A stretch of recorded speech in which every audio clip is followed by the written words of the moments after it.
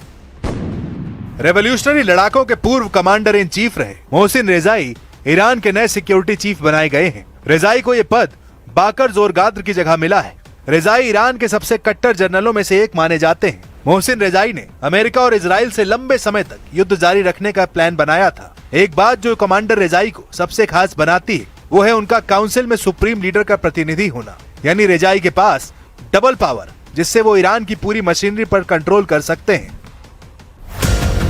ये commander Rezaei ही थे जिन्होंने हार्मूज को एटम बम के बराबर का हथियार बताया था। अब वही कमांडर ट्रंप से टकराएगा, वही कमांडर नेतन्याहू की प्लानिंग खराब करेगा।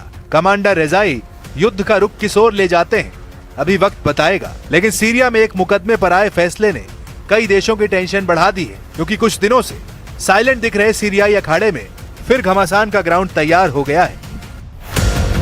अब सीरिया से आई इन तस्वीरों की कहानी भी जान लीजिए, क्योंकि यह मुकदमा एक नए वॉर एंगल की तरफ इशारा कर रहा है। सीरिया से आई ये तस्वीरें पूर्व राष्ट्रपति के गुनाहों का हिसाब है। पिंजड़े में कैद दिख रहा आदमी कभी सीरिया का सबसे खूंखार ब्रिगेडियर जनरल था, लेकिन अब उसी के सिर पर मौत नाच रही है।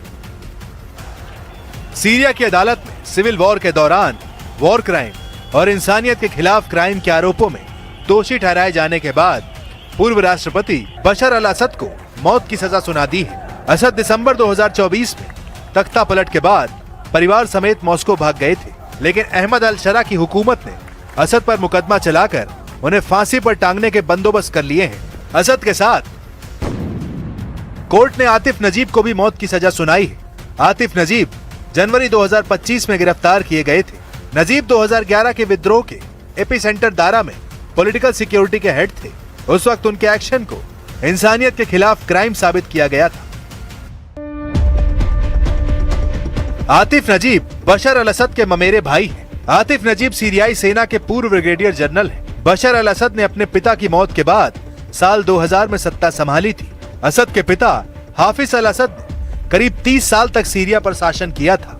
बशर अल असद ने दिसंबर 2024 में पद से हटाए जाने तक सत्ता संभाली थी। सीरिया में साल 2011 में गृह युद्ध शुरू हुआ था। इसे असद की सेना ने ताकत के बल पर कुचल दिया था। यह अशांति तेजी से पूरे देश में फैल गई थी, जिसका फायदा उठाकर तुर्की ने सीरिया में अपने पसंद के अहमद अल शरा को तख्ता पलट के लिए उकसाया। तब कमांडर जुलानी के नाम से कुख्यात रहे अल शरा ने कई लड़ाका ग्रुप की संयुक्त सेना बनाकर असद सरकार को उखाड़ फेंका। हालांकि असद मॉस्को भागने में कामयाब रहे। पहले भी बशर को पुतिन का सपोर्ट मिलता रहा। हालांकि अब बदले हुए हालात बशर कितने दिन तक सलामत रह पाएंगे, ये पुतिन के फैसले से तय होना है, क्योंकि हाल ही में अहमद अल शरा ने पुतिन से मुलाकात कर दोस्ती बढ़ानी शुरू कर दी है। लेकिन अल शरा की ट्रम्प से नजदीकियों को पुतिन नजरअंदाज करने को तैयार नहीं। खासकर तुर्की के एर्दोआन पर पुतिन भरोसा करने वाले नहीं, क्योंकि तुर्की ने अमेरिका से F-35 डील करने के लिए पुतिन को धोखा दिया है, जिससे सीरिया फ्रंट के एक बार फिर बारूदी बैटल ग्राउंड बनने के सिग्नल मिलने लगे हैं। और युद्ध के बाद ईरान के सुप्रीम लीडर मुस्तफा खामनेई का नया वीडियो सामने आया। मुस्तफा खामनेई सेहतमंद है, वो 7 से 8 घंटे लंबी मीटिंग कर रहे हैं। ईरान के सुप्रीम लीडर ने ट्रंप से टक्कर लेने वाली नई वॉर टीम बना ली है। ईरान की वॉर मशीन में एक से एक कट्टर कमांडर शामिल किए गए। रिपोर्ट देखिए।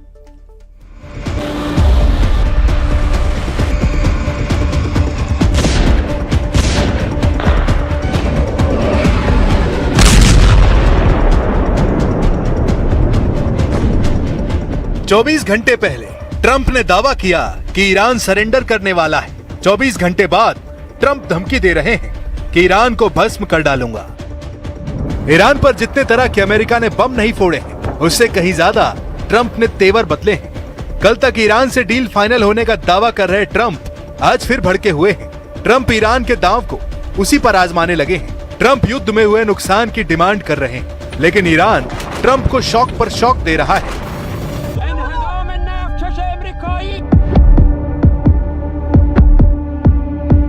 ईरान ने अपने सुप्रीम लीडर की वॉर मीटिंग का गुप्त वीडियो रिलीज कर दिया है। यह वीडियो ट्रंप को 440 वोल्ट का झटका देने वाला है, क्योंकि supreme leader Mustafa Khamenei fit and fine है। मुस्तफा के चेहरे पर कोई टेंशन नहीं दिख रही है। उनके दोनों हाथ सही सलामत हैं। मीटिंग में सुप्रीम लीडर ने जो प्लानिंग की वो अब ट्रंप को डरा रही है, क्योंकि ईरान डील तो दूर की बात अपनी नई वॉर टीम को जंग में उतार चुका है। इसके साथ एक बात और क्लियर हो गई है, वो ये कि ईरान के सुप्रीम लीडर का रुतबा बरकरार है। ईरान के सुप्रीम लीडर की हनक साफ है। उनके घायल होने और मौत की अफवाह खारिज हो चुकी है। मुस्तफा खामनेई ने युद्ध का रिमोट कंट्रोल थाम लिया है, जिससे ट्रंप का सीज फायर प्लान फुस हो गया है। ईरान की वॉर मशीनरी में बड़ा फेरबदल हुआ है। मुस्तफा खामनेई ने 6 टॉप कमांडर बदल डाले हैं। अब कौन बना किसका बॉस जानकर ट्रंप दहल गए हैं। ईरान की मेहर न्यूज एजेंसी की रिपोर्ट के मुताबिक देश के सभी सशस्त्र बलों की कमान संभालने वाले नेता अयातुल्ला सैयद मुज्तबा हुसैनी खामनेई ने सेना के 6 बड़े पदों पर नई नियुक्तियां की हैं, जिनमें ईरानी सेना की elite Islamic revolutionary guards corps के चीफ का नाम भी शामिल है। ईरान की नई वॉर टीम में IRGC के commander in chief Ahmad Vahidi बनाए गए हैं। IRGC के डिप्टी कमांडर का नाम मुस्तफा इजादी है। IRGC नेवी कमांडर का पद अली ओमाजाई को दिया गया है। ईरान की बसीज फोर्स के चीफ अब हुसैन तायब है। ईरान के चीफ ऑफ स्टाफ का नाम अली अब्दुल्लाही है। वहीं केमार्स हैदरी ईरान सेना के डिप्टी चीफ ऑफ स्टाफ है। सुप्रीम लीडर ने वॉर टीम बनाने में अच्छा खासा टाइम लिया है। उन्होंने वॉर टीम के ऐलान के बाद राष्ट्रपति पेजेशकियान से 7 घंटे तक बातें की हैं। सुप्रीम लीडर से मीटिंग के बाद प्रेसिडेंट ने दुश्मनों को उनका मैसेज दिया है। ईरान ने साफ किया है कि वो युद्ध में मजबूती से टिका हुआ है। नई वॉर टीम ईरान को युद्ध में जीत दिलाने के लिए बनाई गई है।